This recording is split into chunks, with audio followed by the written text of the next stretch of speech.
Greetings and welcome to FreedomBookClub.com's Book of the Month announcement for June 2012. My name is Ferb, and I'm the managing editor of the club's website. And tonight we're listening to Tabla Beat Science as our ambient music. I'm here to tell you what the Book of the Month is, so why don't I just show you. Waiting for the screenshot. There we go. Whatever Happened to Justice by Richard J. Maybury is our book of the month, and I have the breakdown of the casts, the shares cast, the voting through our preference poll.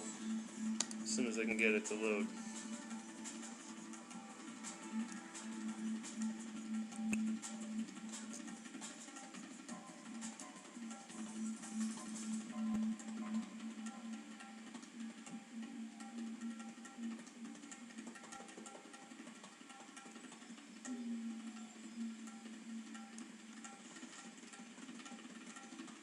It's trying here.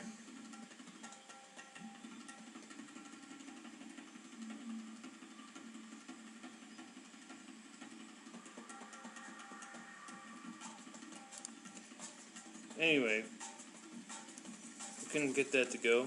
I can't get the screen to scroll down, but we're doing our very level best here. Oh, here we go.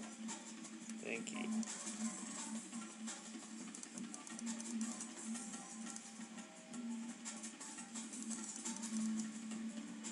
Alright, with 76.3% of the shares, we have our winner, Whatever Happened to Justice by Richard J. Maybury, followed by Wall Street and the Rise of Hitler by Anthony C. Sutton with 12.2%, followed by, interestingly enough, None of the Above coming in third place, followed by a distant fourth place finisher, The Descent into Summer by Robert A. Heinlein, followed by The Descent into Summer is, last place, for last place is The Road to Serfdom by F.A. Hayek. So, that is the breakdown of the voting.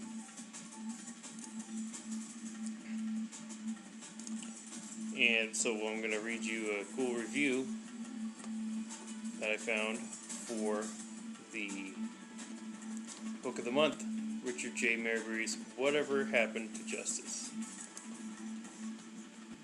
And it's from freenation.org. This book was published originally way back in 1993 by Blue Stocking Press. Sorry, I didn't mean to have you look so closely into my pupils, but here's what we got here. This review is by Chris Sprite. Many free market advocates assume that if Americans can be taught enough economics, they will again become dedicated to free markets. To my knowledge, not once in all of history has any nation acquired a free market through people's understanding of free markets. Adam Smith's Wealth of Nations was not published until 1776, yet America became the most free and prosperous land ever known. How did people who did not understand economics know to create free markets? They didn't, but they were dedicated to the principles of the old common law from the introduction. Rick Maybury dedicates his book to my parents. They taught me that right and wrong are not matters of opinion. In it, he argues that the basic principles of old common law can be summarized in 17 words. Quote, "Do all you have agreed to do. Do not encroach on other persons or their property." End quote. He discusses two kinds of law, which he refers to as scientific law and political law. Scientific law is based on principle, and is assumed to exist whether or not it has been recorded.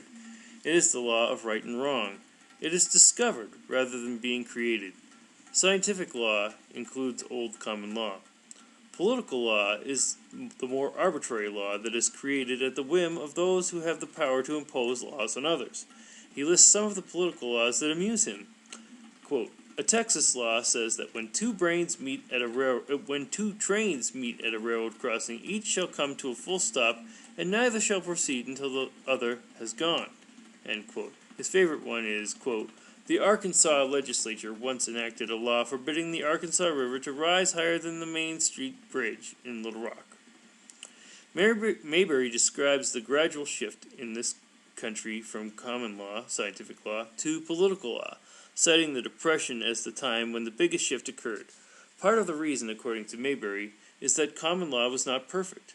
What is right and what is wrong was still being discovered. And that is our review. This book is only 225 pages, so it should be pretty easy to fit into a month's read. Last month, our book by Darian Warden was like 122 pages, which I breezed through in a few days, and it was a really great change of pace. I really enjoyed that. And I have a review which I will be posting to our website. If you follow us on Twitter or Google Plus or Facebook, then I will make that available through those entities so that you can see what's going on with that.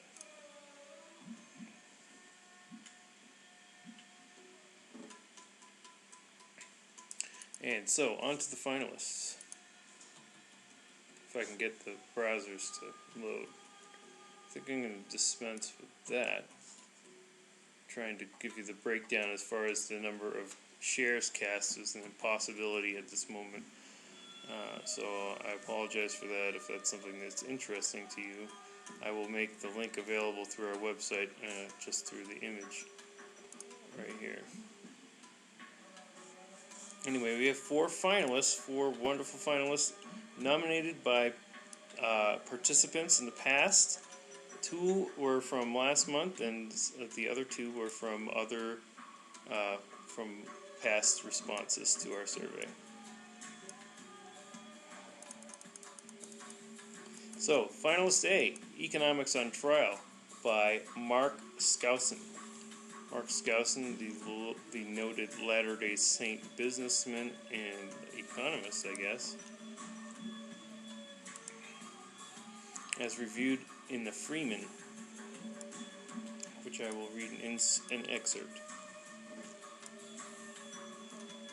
if I can get it to go.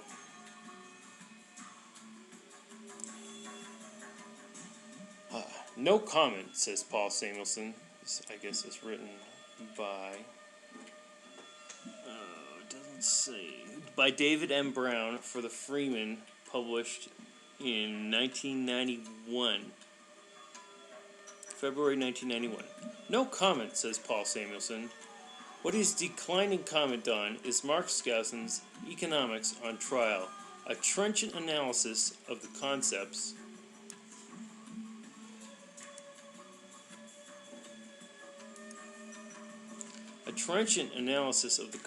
theories, and delinquencies of the top 10 economics texts used in college classrooms today. But it's a work that Samuelson would do well to study carefully. Samuelson's Economics, which has been through 13 editions since its original publication in 1948, is the leader of the pack, the neo-Keynesian template for the modern textbook approach. Samuelson was among the first of the armchair economists to sick much Keynesian notions such as, quote, the paradox of thrift, end quote, and the wonders of deficit spending on the unsuspecting college students of the post-war world. I think that pretty much sums it up. I don't want to get into too much detail because we are under time constraint. That is for Economics on Trial by Mark Skousen. Finalist B, Financial Fiasco by Norberg. I can't remember his first name. Anyway, it says right here, but I can't get my screen to move, so I apologize for that. Johann Norberg. Thank you. Financial fiasco: how America's infatuation with home ownership and easy money created the economic crisis. How is it possible? This is a product description. It's found on Goodreads.com. How is it possible that in a world where thousands of people regulated financial markets, the whole system crashed, and now these same people are asking us for more power? Financial fiasco digs into the foundation of the economic meltdown, revealing how it was the product of conscious actions by decision makers in companies, government agencies, political institutions, and consumers that brought us to this impasse. An accessible look at how the government promoted the housing bubble that it is now using for its own ends. That's a summary for Financial Fiasco: how America's infatuation with home ownership and easy money created the economic crisis, by Johan Norberg. Finalist C: It's Jetsons World, by Jeffrey Tucker.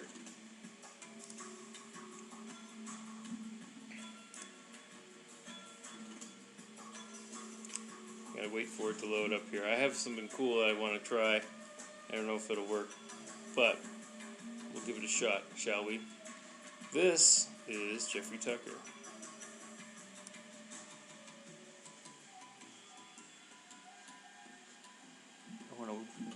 I watched this and I want to watch it again.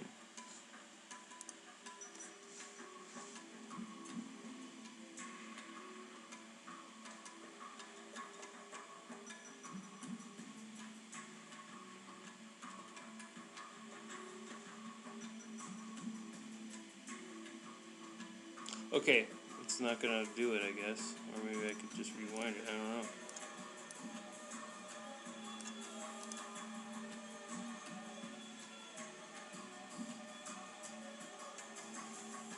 Anyway, I'll just read the text.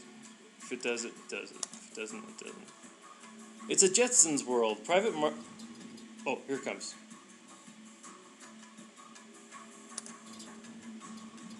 Hi, this is Jeffrey Tucker. Ever since I was a kid, I loved the show The Jetsons with George Jetson and his wife and the daughter Judy and the whole scene. Such a normal family doing normal things in a world of unbelievable prosperity and technological advance. And I always thought it was so thrilling. And I dreamed, I guess like most people my age, I dreamed of living in that world. So imagine my shock to discover as an adult that, well, we are living in that world. Okay, we don't have flying cars. Maybe if the government didn't open the streets, we would have already had them. But we do have the ability to make video phone calls with a little gizmo in our pocket to anywhere in the world, and to engage in just remarkable feats, things that would have been unthinkable 15, 20 years ago, even 5 years ago. The pace of advance in the digital world is incredible. But just like in the Jetsons, everybody's kind of blasé about it. We don't entirely understand its cause, and we don't fully appreciate what it means for our lives. So this is why I wrote this book, It's a Jetsons World, to draw attention to this. So the title is Private Miracles and Public Crimes. Well, now, what do I mean by public crimes? The public crimes is the completely contrasting world. On one hand, we have the digital world where amazing things are happening. On the other hand, we have the physical world where government regulations, taxes, monetary manipulations, and wars and all kinds of stupid things are causing a kind of decay of the physical world in the most disgusting way. So that young people can't get jobs, the welfare state is gigantic, public debts are going crazy. And the contrast between these two things, on one hand, the beauty in the digital world, on the other hand, the physical world, this decay and rot, I think it's striking, and it's worth investigating. And that's what I do in the book at some length.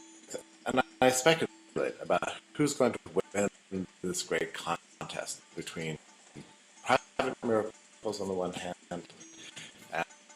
and public crimes on the other. So, hope you enjoy It's a Jetsons World. All Thank you, Jeffrey Tucker. And our next book after that is called High Desert Barbecue by J.D. Tuchil.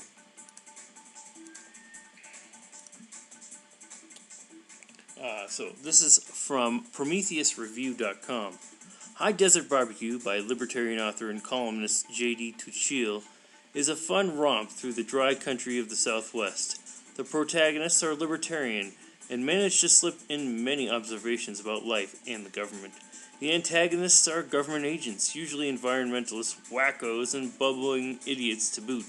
Mr. Tuchil does not try to hide his colors, but whatever the readers are, he will at least find some humor and adventure in the tale, and if he is a libertarian, some satisfaction as well.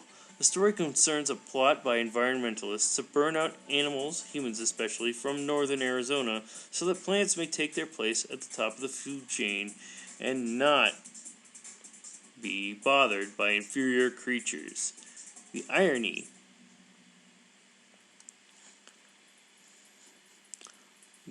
of these mammalian Forest Service enviros passionately fight for plants against their own kind is thick throughout the book. One can sense the author's amused disdain and the pleasure he takes at the antics of these defectives. That's High Desert Barbecue by J.D. Tuchil. You can follow him on Twitter at Liberty Writer. And so, I guess that about sums it up for me. Don't forget to purchase our book of the month, Whatever Happened to Justice, by Richard J. Maybury. And don't forget to vote for the next book of the month by viewing our voting page, which is at freedombookclub.com/vote.html. And that's what it looks like, maybe, if it loads, if it decides it's going to do it. Forget it. Just go to freedombookclub.com, click on the link to the voting page, and we'll be seeing you next month.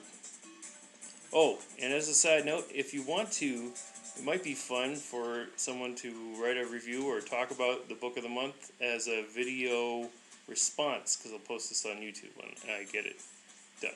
Thanks very much for joining us. Be seeing you